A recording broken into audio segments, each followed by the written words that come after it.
नमस्कार विद्यार्थी मित्रांनो, KS अकॅडमी यूट्यूब चॅनलवर आपल्या सर्वांचे स्वागत आहे। आजच्या व्हिडिओमध्ये महाराष्ट्रातील सर्वच भरतींकरिता अत्यंत महत्त्वपूर्ण काही प्रश्न पाहणार आहोत। ते मित्रांनो तुम्हाला येणाऱ्या पोलीस भरती, तलाठी भरती, ग्रामसेवक भरती, MPSC करिता अत्यंत महत्त्वपूर्ण आहेत। तर मित्रांनो व्हिडिओ शेवटपर्यंत बघायचा आहे आणि व्हिडिओ आवडल्यास व्हिडिओला लाईक आणि चॅनलला सबस्क्राईब करायचं आहे। का तर मित्रांनो तुम्हाला असेच महत्त्वपूर्ण व्हिडिओ नक्कीच पाहायला मिळतील। तर मित्रांनो व्हिडिओला सुरुवात करूया। प्रश्न क्रमांक पहिला, सेरेना विलियम्स ही कोणत्या देशाची खेळाडू आहे? सेरेना विलियम्स ही कोणत्या देशाची खेळाडू आहे? तर ऑप्शन क्रमांक 3 अमेरिका हे आपले करेक्ट आन्सर होईल। प्रश्न क्रमांक दुसरा, सेरेना विलियम्स ही कोणत्या खेळाशी संबंधित आहे? सेरेना विलियम्स ही कोणत्या खेळाशी संबंधित आहे? तर ऑप्शन क्रमांक 2 टेनिस हे आपले करेक्ट आन्सर होईल। प्रश्न क्रमांक तिसरा, थॉमस कप कोणत्या खेळाशी संबंधित आहे? थॉमस कप कोणत्या खेळाशी संबंधित आहे? तर ऑप्शन क्रमांक 2 बॅडमिंटन हे आपले करेक्ट आन्सर होईल। प्रश्न क्रमांक चौथा, भारताने किती वर्षानंतर थॉमस कप जिंकला आहे? भारताने किती वर्षानंतर थॉमस कप जिंकला आहे? तर ऑप्शन क्रमांक 3 73 हे आपले करेक्ट आन्सर होईल। प्रश्न क्रमांक 5वा, नेताजी सुभाषचंद्र बोस इंटरनॅशनल एअरपोर्ट कुठे आहे? नेताजी सुभाषचंद्र बोस इंटरनॅशनल एअरपोर्ट कुठे आहे? तर ऑप्शन क्रमांक 3 कोलकाता हे आपले करेक्ट आन्सर होईल। प्रश्न क्रमांक 6वा, शहीद भगतसिंग आंतरराष्ट्रीय विमानतळ कुठे आहे? शहीद भगतसिंग आंतरराष्ट्रीय विमानतळ कुठे आहे? तर ऑप्शन क्रमांक 2 चंदीगड हे आपले करेक्ट आन्सर होईल। प्रश्न क्रमांक 7वा, महाराष्ट्रात एकूण किती महसूल जिल्हे आहेत? महाराष्ट्रात एकूण किती महसूल जिल्हे आहेत? तर ऑप्शन क्रमांक 4 36 हे आपले करेक्ट आन्सर होईल। प्रश्न क्रमांक 8वा, काझीरंगा राष्ट्रीय उद्यान कुठे आहे? काझीरंगा राष्ट्रीय उद्यान कुठे आहे? तर ऑप्शन क्रमांक 2 आसाम हे आपले करेक्ट आन्सर होईल। प्रश्न क्रमांक 9वा, कर्नाळा अभयारण्य कोणत्या जिल्ह्यात आहे? कर्नाळा अभयारण्य कोणत्या जिल्ह्यात आहे? तर ऑप्शन क्रमांक 2 रायगड हे आपले करेक्ट आन्सर होईल। प्रश्न क्रमांक 10वा, महाराष्ट्रातील होम रूल चळवळीचे प्रणेते होते? महाराष्ट्रातील होम रूल चळवळीचे प्रणेते होते? तर ऑप्शन क्रमांक 2 लोकमान्य टिळक हे आपले करेक्ट आन्सर होईल। प्रश्न क्रमांक 11वा, खालीलपैकी तद्भव शब्द कोणता? खालीलपैकी तद्भव शब्द कोणता? तर ऑप्शन क्रमांक 1 घर हे आपले करेक्ट आन्सर होईल। प्रश्न क्रमांक 12वा, खाली दिलेल्या शब्दांपैकी तेलुगू शब्द ओळखा। खाली दिलेल्या शब्दांपैकी तेलुगू शब्द ओळखा। तर ऑप्शन क्रमांक 4 अनारसा हे आपले करेक्ट आन्सर होईल। प्रश्न क्रमांक 13वा, भाषेचे एकूण किती प्रकार आहेत? भाषेचे एकूण किती प्रकार आहेत? तर ऑप्शन क्रमांक 2 हे आपले करेक्ट आन्सर होईल। प्रश्न क्रमांक 14वा, परभाषीय शब्दाचे एकूण किती उपप्रकार आहेत? परभाषीय शब्दाचे एकूण किती उपप्रकार आहेत? तर ऑप्शन क्रमांक 1 2 हे आपले करेक्ट आन्सर होईल। प्रश्न क्रमांक 15वा, खालीलपैकी स्वरांचे प्रकार किती आहेत? खालीलपैकी स्वरांचे प्रकार किती आहेत? तर ऑप्शन क्रमांक 2 3 हे आपले करेक्ट आन्सर होईल। प्रश्न क्रमांक 16वा, खालीलपैकी कोणते ठिकाण नुकतेच पृथ्वीवरील सर्वात उष्ण ठिकाण ठरले आहे? खालीलपैकी कोणते ठिकाण नुकतेच पृथ्वीवरील सर्वात उष्ण ठिकाण ठरले आहे? तर ऑप्शन क्रमांक 3 कुवेत हे आपले करेक्ट आन्सर होईल। प्रश्न क्रमांक 17वा, डॅशचे पद्मभूषण मिळवणारे पहिले पॅरा ॲथलीट ठरले आहेत? डॅशचे पद्मभूषण मिळवणारे पहिले पॅरा ॲथलीट ठरले आहेत? तर ऑप्शन क्रमांक 3 देवेंद्र झांझरिया हे आपले करेक्ट आन्सर होईल। प्रश्न क्रमांक 18वा, कोकणाची उत्तर व दक्षिण सीमा अनुक्रमे डॅशयांनी निश्चित केले आहे? कोकणाची उत्तर व दक्षिण सीमा अनुक्रमे डॅशयांनी निश्चित केली आहे? तर ऑप्शन क्रमांक 2 दमन गंगा ते तेरेखोल नदीपर्यंत हे आपले करेक्ट आन्सर होईल। प्रश्न क्रमांक 19वा, राजवाड्यांचे शहर खालीलपैकी कोणत्या शहरास म्हणतात? राजवाड्यांचे शहर खालीलपैकी कोणत्या शहरास म्हणतात? तर ऑप्शन क्रमांक 3 कोलकाता हे आपले करेक्ट आन्सर होईल। प्रश्न क्रमांक 20वा, डॅशचे जगातील सर्वाधिक उंचीवरील पठार आहे? डॅशचे जगातील सर्वाधिक उंचीवरील पठार आहे? तर ऑप्शन क्रमांक 2 तिबेटचे पठार हे आपले करेक्ट आन्सर होईल। प्रश्न क्रमांक 21वा, पांढरा रंग हा किती रंगाचा मिश्रण आहे? पांढरा रंग हा किती रंगाचा मिश्रण आहे? तर ऑप्शन क्रमांक 4 7 रंगाचा पांढरा रंग हा मिश्रण आहे हे आपले करेक्ट आन्सर होईल। प्रश्न क्रमांक 22वा, पावनधाम आश्रम कोणी स्थापन केले? पावनधाम आश्रम कोणी स्थापन केली? तर ऑप्शन क्रमांक 2 आचार्य विनोबा भावे हे आपले करेक्ट आन्सर होईल। प्रश्न क्रमांक 23वा, अलंकार ओळखा लेकी बोले सुने लागे, लेकी बोले सुने लागे. तर ऑप्शन क्रमांक 2 अन्योक्ती हे आपले करेक्ट आन्सर होईल. प्रश्न क्रमांक 24 माझा चष्मा आण यातील आण हे कोणते क्रियापद आहे? माझा चष्मा आण यातील आण हे कोणते क्रियापद आहे? तर ऑप्शन क्रमांक 3 अज्ञार्थ हे आपले करेक्ट आन्सर होईल. प्रश्न क्रमांक 25 महाराष्ट्राचा राज्यपक्षी कोणता? महाराष्ट्राचा राज्यपक्षी कोणता? तर ऑप्शन क्रमांक 3 हरावत हे आपले करेक्ट आन्सर होईल. प्रश्न क्रमांक 26 तापी नदी कोणत्या जिल्ह्यातून गुजरात राज्यात प्रवेश करते? तापी नदी कोणत्या जिल्ह्यातून गुजरात राज्यात प्रवेश करते? तर ऑप्शन क्रमांक 3 नंदुरबार हे आपले करेक्ट आन्सर होईल. प्रश्न क्रमांक 27 कोणत्या राज्याने प्रथमच बिबट्या गणना आयोजित करण्याची घोषणा केली आहे? कोणत्या राज्याने प्रथमच बिबट्या गणना आयोजित करण्याची घोषणा केली आहे? तर ऑप्शन क्रमांक 2 आसाम हे आपले करेक्ट आन्सर होईल. प्रश्न क्रमांक 28 बाळासाहेब ठाकरे हळद संशोधन केंद्र कुठे उभारले जाणार आहे? बाळासाहेब ठाकरे हळद संशोधन केंद्र कुठे उभारले जाणार आहे? तर ऑप्शन क्रमांक 3 वसमत हे आपले करेक्ट आन्सर होईल. प्रश्न क्रमांक 29 वर्ष 2022 विंदा करंदीकर जीवन गौरव पुरस्काराची कितवी आवृत्ती होती? वर्ष 2022 करंदीकर जीवन गौरव पुरस्काराची कितवी आवृत्ती होती? तर ऑप्शन क्रमांक 2 12 ही आपले करेक्ट आन्सर होईल. प्रश्न क्रमांक 30 महाराष्ट्र शासनाचा विंदा करंदीकर जीवन गौरव पुरस्कार 2022 कोणाला देण्यात आला आहे? महाराष्ट्र शासनाचा विंदा करंदीकर जीवन गौरव पुरस्कार 2022 कोणाला देण्यात आला आहे? तर ऑप्शन क्रमांक 1 भारत शासने हे आपले करेक्ट आन्सर होईल. प्रश्न क्रमांक 31 कोइंबतूर हे ठिकाण कोणत्या राज्यात आहे? कोइंबतूर हे ठिकाण कोणत्या राज्यात आहे? तर ऑप्शन क्रमांक 1 तामिळनाडू राज्यात हे आपले करेक्ट आन्सर होईल. प्रश्न क्रमांक 32 महाराष्ट्रातील किती व्यक्तींना 2022चे पद्य पुरस्कार मिळालेले आहे? महाराष्ट्रातील किती व्यक्तींना 2022चे पद्य पुरस्कार मिळालेले आहे? तर ऑप्शन क्रमांक 3 10 हे आपले करेक्ट आन्सर होईल. प्रश्न क्रमांक 33 2022चे पद्य पुरस्कार एकूण किती जणांना जाहीर करण्यात आले आहे? 2022चे पद्य पुरस्कार एकूण किती जणांना जाहीर करण्यात आले आहे? तर ऑप्शन क्रमांक 2 128 जणांना 2022चे पद्य पुरस्कार हे आपले करेक्ट आन्सर होईल. प्रश्न क्रमांक 34 अखिल भारतीय मराठी साहित्य संमेलन व त्यांचे अध्यक्ष चुकीची जोडी ओळखा. अखिल भारतीय मराठी साहित्य संमेलने व त्यांचे अध्यक्ष चुकीची जोडी ओळखा. तर ऑप्शन क्रमांक 2 91 लक्ष्मीकांत गायकवाड हे आपले करेक्ट आन्सर होईल. प्रश्न क्रमांक 35 लता मंगेशकर यांचे निधन झाल्यानंतर केंद्र सरकारने किती दिवसाचा राष्ट्रीय दुखावट जाहीर केला होता? लता मंगेशकर यांचे निधन झाल्यानंतर केंद्र सरकारने किती दिवसाचा राष्ट्रीय दुखावट जाहीर केला होता? तर ऑप्शन क्रमांक 4 2 दिवसाचा राष्ट्रीय दुखवटा जाहीर केला होता हे आपले करेक्ट आन्सर होईल. प्रश्न क्रमांक 36 डॅश रोजी शिवाई ही पहिली इलेक्ट्रॉनिक बस यांच्या ताफ्यात दाखल झाली. डॅश रोजी शिवाई ही बस इलेक्ट्रिक बस MSRTC ताफ्यात दाखल झाली. तर ऑप्शन क्रमांक 4 यापैकी नाही हे आपले करेक्ट आन्सर होईल. प्रश्न क्रमांक 37 भारतातील पहिले महिला स्वयंचलित रेल्वे स्टेशन ठरले. भारतातील पहिले महिला स्वयंचलित रेल्वे स्टेशन ठरले. तर ऑप्शन क्रमांक 1 माटुंगा हे आपले करेक्ट आन्सर होईल. प्रश्न क्रमांक 38 खालीलपैकी कोणत्या करापासून राज्यांना सर्वात जास्त उत्पन्न मिळते? खालीलपैकी कोणत्या करापासून राज्यांना सर्वात जास्त उत्पन्न मिळते? तर ऑप्शन क्रमांक 4 विक्री कर हे आपले करेक्ट आन्सर होईल. प्रश्न क्रमांक 39 महात्मा गांधी यांना दांडी यात्रा कोणत्या ठिकाणावरून सुरू केली?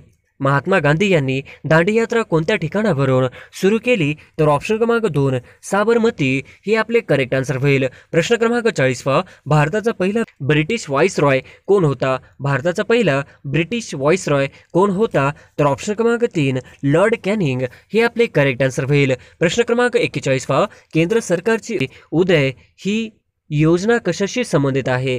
केंद्र सरकारची उदय ही योजना कशाशी संबंधित आहे? तर ऑप्शन क्रमांक 3 विद्युत वितरण हे आपले करेक्ट आन्सर होईल. प्रश्न क्रमांक 42 यशवंतराव चव्हाण यांच्यानंतर महाराष्ट्राचे मुख्यमंत्री कोण झाले? यशवंतराव चव्हाण यांच्यानंतर महाराष्ट्राचे मुख्यमंत्री कोण झाले? तर ऑप्शन क्रमांक 1 मारुतराव कन्नमवार हे आपले करेक्ट आन्सर होईल. प्रश्न क्रमांक 43 भारताचे मुख्य निवडणूक आयुक्त राजीव कुमार हे कोणत्या वर्षीच्या बॅचचे IAS अधिकारी आहेत? भारताचे मुख्य निवडणूक आयुक्त राजीव कुमार हे कोणत्या वर्षीच्या बॅचचे IAS अधिकारी आहेत? तर ऑप्शन क्रमांक 4 1984 हे आपले करेक्ट आन्सर होईल. प्रश्न क्रमांक 44 वन हक्क प्राप्त करणारी महाराष्ट्रातील पहिली ग्रामपंचायत कोणती? वन हक्क प्राप्त करणारी महाराष्ट्रातील पहिली ग्रामपंचायत कोणती? तर ऑप्शन क्रमांक 1 लेखामेंढा ही आपले करेक्ट आन्सर होईल. प्रश्न क्रमांक 45 देहू नगरीला भेट देणारे भारतातील पहिले पंतप्रधान कोण? देहू नगरीला भेट देणारे भारतातील पहिले पंतप्रधान कोण? तर ऑप्शन क्रमांक 3 नरेंद्र मोदी हे आपले करेक्ट आन्सर होईल. प्रश्न क्रमांक 46 ट्विटर हे खालीलपैकी कोणी विकत घेतले आहे? ट्विटर हे खालीलपैकी कोणी विकत घेतले आहे? तर ऑप्शन क्रमांक 3 इलॉन मस्क हे आपले करेक्ट आन्सर होईल. प्रश्न क्रमांक 47 डॅश डॅश या वर्षी नाशिक येथे कुंभमेळा भरणार आहे. डॅश डॅश वर्षी नाशिक येथे कुंभमेळा भरणार आहे. तर ऑप्शन क्रमांक 4 2027 हे आपले करेक्ट आन्सर होईल. प्रश्न क्रमांक 48 poverty and British rule India चे लेखक कोण आहेत? पॉवर्टी अँड ब्रिटिश रूल इंडियाचे लेखक कोण आहेत? तर ऑप्शन क्रमांक 1 दादाभाई नौरोजी हे आपले करेक्ट आन्सर होईल. प्रश्न क्रमांक 49 महात्मा गांधी यांची दांडी यात्रा कोणत्या आंदोलनाशी संबंधित आहे? महात्मा गांधी यांचे दांडी यात्रा कोणत्या आंदोलनाशी संबंधित आहे? तर ऑप्शन क्रमांक 3 सविनय कायदेभंग हे आपले करेक्ट आन्सर होईल. प्रश्न क्रमांक 50 क्रेडिट लिंक्ड सरकारी योजनांसाठी सुरू केलेल्या नवीन राष्ट्रीय पोर्टलचे नाव काय आहे? क्रेडिट लिंक्ड सरकारी योजनांसाठी सुरू केलेल्या नवीन राष्ट्रीय पोर्टलचे नाव काय आहे? तर ऑप्शन क्रमांक 1 जनसमर्थ पोर्टल हे आपले करेक्ट आन्सर होईल. प्रश्न क्रमांक 1 वन्यजीव संरक्षण कायदा कोणत्या साली अंमलात आला? वन्यजीव संरक्षण कायदा कोणत्या साली अंमलात आला? तर ऑप्शन क्रमांक 2 1972 हे आपले करेक्ट आन्सर होईल. प्रश्न क्रमांक 2 भारतात वनांच्या क्षेत्रात महाराष्ट्राचा कितवा क्रमांक लागतो? भारतात वनांच्या क्षेत्रात महाराष्ट्राचा कितवा क्रमांक लागतो? तर ऑप्शन क्रमांक 3 4 हे आपले करेक्ट आन्सर होईल. प्रश्न क्रमांक 3 महाराष्ट्र वन विभागाचे मुख्यालय कुठे आहे? महाराष्ट्र वन विभागाचे मुख्यालय कुठे आहे? तर ऑप्शन क्रमांक 2 नागपूर हे आपले करेक्ट आन्सर होईल. प्रश्न क्रमांक 4 महाराष्ट्रात सध्या किती व्याघ्र प्रकल्प आहेत? महाराष्ट्रात सध्या किती व्याघ्र प्रकल्प आहेत? तर ऑप्शन क्रमांक 3 6 हे आपले करेक्ट आन्सर होईल. प्रश्न क्रमांक 5 जागतिक मलेरिया दिन कधी साजरा केला जातो? जागतिक मलेरिया दिन कधी साजरा केला जातो? तर ऑप्शन क्रमांक 1 25 एप्रिल हे आपले करेक्ट आन्सर होईल. प्रश्न क्रमांक 6 जागतिक हिवताप दिन कधी साजरा केला जातो? जागतिक हिवताप दिन कधी साजरा केला जातो? तर ऑप्शन क्रमांक 1 25 एप्रिल हे आपले करेक्ट आन्सर होईल. प्रश्न क्रमांक 7 लीळा चरित्र हा ग्रंथ कोणी लिहिला आहे? लीळा चरित्र हा ग्रंथ कोणी लिहिला आहे? तर ऑप्शन क्रमांक 2 माही भट हे आपले करेक्ट आन्सर होईल. प्रश्न क्रमांक 8 ब्रिटिशांनी वासुदेव बळवंत फडके यांना कोणत्या कारागृहात ठेवले होते? ब्रिटिशांनी वासुदेव बळवंत फडके यांना कोणत्या कारागृहात ठेवले होते? तर ऑप्शन क्रमांक 3 एडन हे आपले करेक्ट आन्सर होईल. प्रश्न क्रमांक 9 खालीलपैकी चुकीची जोडी ओळखा. खालीलपैकी चुकीची जोडी ओळखा. तर ऑप्शन क्रमांक 1 रेग्युलेटिंग ॲक्ट 1773.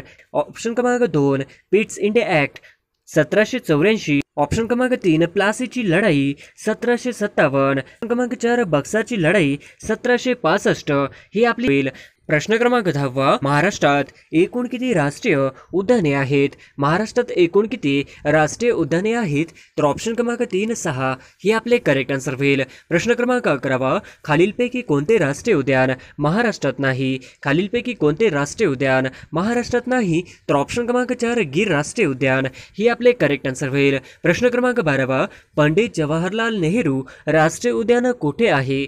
पंडित जवाहरलाल नेहरू राष्ट्रीय उद्यान कुठे आहे?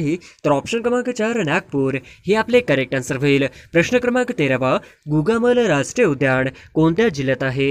गुगामल राष्ट्रीय उद्यान कोणत्या जिल्ह्यात आहे? तर ऑप्शन क्रमांक 3 अमरावती हे आपले करेक्ट आन्सर होईल. प्रश्न क्रमांक 14 भारतातील पहिले रामसर स्थळे क्षेत्र कोणते? भारतातील पहिले रामसर स्थळे क्षेत्र कोणते? तर ऑप्शन क्रमांक 2 चिल्का सरोवर हे आपले करेक्ट आन्सर होईल. प्रश्न क्रमांक 15 राष्ट्रीय बौद्ध चिन्हावर एकूण किती सिंह आहेत?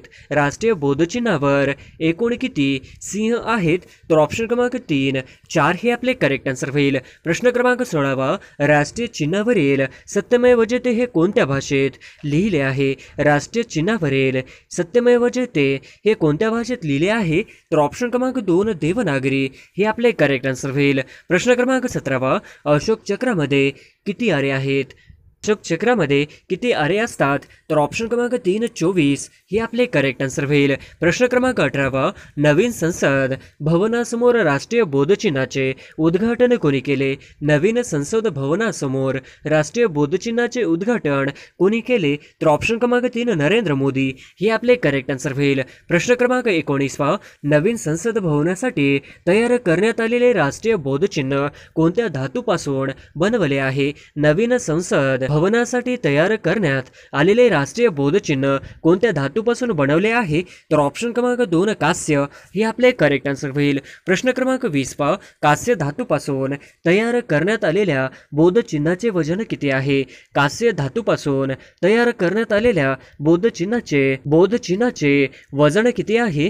तर ऑप्शन क्रमांक 3 9005 किलोग्रॅम हे आपले करेक्ट आन्सर होईल. प्रश्न क्रमांक 21 नवीन संसद भवनासाठी तयार करण्यात आलेल्या राष्ट्रीय बौद्ध चिन्हाची उंची किती आहे? नवीन संसद भवनासाठी तयार करण्यात आलेल्या राष्ट्रीय बौद्ध चिन्हाची उंची किती आहे? तर ऑप्शन क्रमांक 3 6.5 मीटर हे आपले करेक्ट आन्सर होईल. प्रश्न क्रमांक 22 खालीलपैकी कोणते नाणे हे भारतीय चलनात नाही? खालीलपैकी कोणते नाणे हे भारतीय चलनात नाही? तर ऑप्शन क्रमांक 4 50 रुपये हे आपले करेक्ट आन्सर होईल. प्रश्न क्रमांक 23 महाराष्ट्र इंटेलिजन्स अकॅडमी कोणत्या ठिकाणी आहे? महाराष्ट्र इंटेलिजन्स अकॅडमी कोणत्या ठिकाणी आहे? तर ऑप्शन क्रमांक 4 पुणे हे आपले करेक्ट आन्सर होईल. प्रश्न क्रमांक 24 central water and power research station कुठे कार्यरत आहे? Central water and power research station कार्यरत कुठे आहे? तर ऑप्शन क्रमांक 3 पुणे हे आपले करेक्ट आन्सर होईल. प्रश्न क्रमांक 25 पुणे जिल्ह्यातील खडकवासला धरण कोणत्या नदीवर आहे? पुणे जिल्ह्यातील खडकवासला धरण कोणत्या नदीवर आहे? तर ऑप्शन क्रमांक 2 मुठा हे आपले करेक्ट आन्सर होईल. प्रश्न क्रमांक 26 राष्ट्रीय महामार्ग 50 हा कोणत्या 2 शहरात दरम्यान आहे? राष्ट्रीय महामार्ग 50 हा कोणत्या 2 शहरात दरम्यान आहे? तर ऑप्शन क्रमांक 2 पुणे नाशिक हे आपले करेक्ट आन्सर होईल. प्रश्न क्रमांक 27 पृथ्वीचा सर्वात जवळचा ग्रह कोणता? पृथ्वीचा सर्वात जवळचा ग्रह कोणता? तर ऑप्शन क्रमांक 3 शुक्र हे आपले करेक्ट आन्सर होईल. प्रश्न क्रमांक 28 सूर्याला सर्वात जवळचा ग्रह कोणता? सूर्याला सर्वात जवळचा ग्रह कोणता? तर ऑप्शन क्रमांक 4 बुध हे आपले करेक्ट आन्सर होईल. प्रश्न क्रमांक 29 कोणती संस्था ग्रामीण भागातील वित्तीय गरजा भागवणारी शिखर संस्था म्हणून काम करते? कोणती संस्था ग्रामीण भागातील वित्तीय गरजा भागवणारी शिखर संस्था म्हणून काम करते? तर ऑप्शन क्रमांक 1 नाबार्ड हे आपले करेक्ट आन्सर होईल. प्रश्न क्रमांक 30 डॅश डॅश समितीच्या शिफारसीनुसार क्षेत्रीय ग्रामीण बँक अस्तित्वात आली. डॅश डॅश समितीच्या शिफारसीनुसार क्षेत्रीय ग्रामीण बँक अस्तित्वात आली. तर ऑप्शन क्रमांक 4 एम नरसिंहन हे आपले करेक्ट आन्सर होईल. प्रश्न क्रमांक 31 तापी नदी कोणत्या जिल्ह्यातून गुजरात राज्यात प्रवेश करते? तापी नदी कोणत्या जिल्ह्यातून गुजरात राज्यात प्रवेश करते? तर ऑप्शन क्रमांक 3 नंदुरबार हे आपले करेक्ट आन्सर होईल. प्रश्न क्रमांक 32 महाराष्ट्रातील कोणत्या प्रशासकीय विभागात सर्वात जास्त जिल्हे आहेत? महाराष्ट्रातील कोणत्या प्रशासकीय विभागात सर्वात जास्त जिल्हे आहेत? तर ऑप्शन क्रमांक 3 औरंगाबाद हे आपले करेक्ट आन्सर होईल. प्रश्न क्रमांक 33 मांजरा ही नदी डॅश डॅश बाजूने गोदावरीस मिळते. मांजरा ही नदी डॅश डॅश बाजूने गोदावरीस मिळते. तर ऑप्शन क्रमांक 4 पश्चिम बाजूने गोदावरीस मिळते हे आपले करेक्ट आन्सर होईल. प्रश्न क्रमांक 34 भारतातील सर्वात मोठा त्रिभुज प्रदेश पश्चिम बंगालमधील कोणता? भारतातील सर्वात मोठा त्रिभुज प्रदेश पश्चिम बंगालमधील कोणता? तर ऑप्शन क्रमांक 1 सुंदरबन ही आपले करेक्ट आन्सर होईल. प्रश्न क्रमांक 35 नाशिक जिल्ह्यातील चनकापूर हे धरण कोणत्या नदीवर बांधलेले आहे? नाशिक जिल्ह्यातील चनकापूर हे धरण कोणत्या नदीवर बांधलेले आहे? तर ऑप्शन क्रमांक 1 गिरणा हे आपले करेक्ट आन्सर होईल. प्रश्न क्रमांक 36 डॅश हा भारतातील द्वितीय क्रमांकाचा शेती आधारित उद्योग आहे. डॅश हा भारतातील द्वितीय क्रमांकाचा शेती आधारित उद्योग आहे. तर ऑप्शन क्रमांक 2 साखर उद्योग ही आपले करेक्ट आन्सर होईल. प्रश्न क्रमांक 37 खालीलपैकी कोणत्या नदीला खानदेश कन्या असे संबोधतात? खालीलपैकी कोणत्या नदीला खानदेश कन्या असे संबोधतात? तर ऑप्शन क्रमांक 2 तापी हे आपले करेक्ट आन्सर होईल. प्रश्न क्रमांक 38 महाराष्ट्रातील कोणत्या जिल्ह्यात चुनखडीचे प्रामुख्याने उत्पादन होते? महाराष्ट्रातील कोणत्या जिल्ह्यात चुनखडीचे प्रामुख्याने उत्पादन होते? तर ऑप्शन क्रमांक 2 यवतमाळ हे आपले करेक्ट आन्सर होईल. प्रश्न क्रमांक 39 महाराष्ट्रातील डॅश हा जिल्हा संत्री उत्पादनात आघाडीवर आहे. महाराष्ट्रातील डॅश हा जिल्हा संत्री उत्पादनात आघाडीवर आहे. तर ऑप्शन क्रमांक 2 नागपूर हे आपले करेक्ट आन्सर होईल. प्रश्न क्रमांक 40 खालीलपैकी कोणती तापी नदीची उपनदी नाही? खालीलपैकी कोणती नदी तापी नदीची उपनदी नाही? तर ऑप्शन क्रमांक 3 दुधना हे आपले करेक्ट आन्सर होईल. प्रश्न क्रमांक 41 भारतातील खनिज उत्पादनात अग्रेसर राज्य असलेले कोणते? भारतातील खनिज उत्पादनात अग्रेसर असलेले राज्य कोणते? तर ऑप्शन क्रमांक 2 झारखंड हे आपले करेक्ट आन्सर होईल. प्रश्न क्रमांक 42 भारतातील जंगल सर्वेक्षण कार्यालय कुठे आहे? भारतातील जंगल सर्वेक्षण कार्यालय कुठे आहे? तर ऑप्शन क्रमांक 1 देहरादून हे आपले करेक्ट आन्सर होईल. प्रश्न क्रमांक 43 खालीलपैकी कोणती कृष्णा नदीच्या उजव्या तीरावरील उपनदी नाही? खालीलपैकी कोणती कृष्णा नदीच्या उजव्या तीरावरील उपनदी नाही? तर ऑप्शन क्रमांक 4 एरळा हे आपले करेक्ट आन्सर होईल. प्रश्न क्रमांक 44 डॅश राज्य पवन ऊर्जेत अग्रेसर आहे. डॅश राज्य पवन ऊर्जेत अग्रेसर आहे. तर ऑप्शन क्रमांक 2 तामिळनाडू हे आपले करेक्ट आन्सर होईल. प्रश्न क्रमांक 45 माथेरान हे थंड हवेचे ठिकाण कोणत्या जिल्ह्यात आहे? माथेरान हे थंड हवेचे ठिकाण कोणत्या जिल्ह्यात आहे? तर ऑप्शन क्रमांक 2 रायगड हे आपले करेक्ट आन्सर होईल. प्रश्न क्रमांक 46 पश्चिम किनारी प्रदेशात नद्यांनी खालीलपैकी कोणते प्रारूप तयार केलेले आहे? पश्चिम किनारी प्रदेशात नद्यांनी खालीलपैकी कोणते प्रारूप तयार केलेले आहे? तर ऑप्शन क्रमांक 2 समांतर हे आपले करेक्ट आन्सर होईल. प्रश्न क्रमांक 47 भूमध्य सागर व अंटार्क्टिका महासागर यांना जोडणाऱ्या समुद्र धुनीचे नाव सांगा. भूमध्य सागर व अंटार्क्टिका महासागर यांना जोडणाऱ्या समुद्रधुनीचे नाव सांगा. तर ऑप्शन क्रमांक 4 जिब्राल्टर हे आपले करेक्ट आन्सर होईल. प्रश्न क्रमांक 48 महाराष्ट्रातील द्वितीय क्रमांकाचे उंच शिखर कोणते आहे? महाराष्ट्रातील द्वितीय क्रमांकाचे उंच शिखर कोणते आहे? तर ऑप्शन क्रमांक 1 सालेर हे आपले करेक्ट आन्सर होईल. प्रश्न क्रमांक 49 दक्षिण मध्य रेल्वेचे मुख्यालय कुठे आहे? दक्षिण मध्य रेल्वेचे मुख्यालय कुठे आहे? तर ऑप्शन क्रमांक 2 सिकंदराबाद हे आपले करेक्ट आन्सर होईल. प्रश्न क्रमांक 50 भारतात कोणत्या एका वाऱ्यामुळे दुसऱ्या क्रमांकाचा पाऊस पडतो? भारतात कोणत्या एका वाऱ्यामुळे दुसऱ्या क्रमांकाचा पाऊस पडतो? तर ऑप्शन क्रमांक 1 उत्तर पूर्व मोसमी वारे हे आपले करेक्ट आन्सर होईल.